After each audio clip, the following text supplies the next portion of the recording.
आजचा दिवस माझ्यासाठी स्पेशलच होता का ते पुढे सांगतेच तुम्हाला. तर आजच्या दिवसाची सुरुवात मस्तपैकी पूजा वगैरे करून केली, त्यामुळे छान प्रसन्न वाटत होतं. आणि नंतर घरातली पटपट कामं वगैरे आवरून घेतली आणि बाहेर निघालो, कारण मला ओटीचं सामान आणायचं होतं.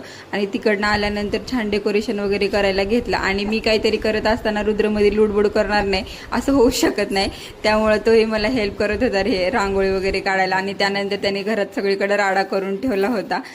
डेकोरेशन वगैरे झाल्यानंतर मग मम्मीची ओटी भरायला घेतली. आणि अधिक मासाच्या महिन्यामध्ये आईची ओटी भरायचा मान असतो, कारण तिने आपल्याला जन्म दिला, लहानाचं मोठं केलं, त्याबद्दल कृतज्ञता म्हणून ओटी भरून तिचा सन्मान केला जातो. म्हणून आज मी मम्मीची ओटी भरली. आणि त्यानंतर आजचा स्वयंपाक सगळा तिनेच केला होता. आणि जेवण वगैरे करू झाल्यानंतर मम्मी पप्पा निघाल्यावर रुद्रचं हे असं चालू होतं काहीतरी. आणि मग मम्मी पप्पा गेल्यानंतर आमच्या साहेबांना सायकल खेळायची होती, म्हणून त्याला मस्त बाहेर जरा हवेला सायकल वगैरे खेळवली.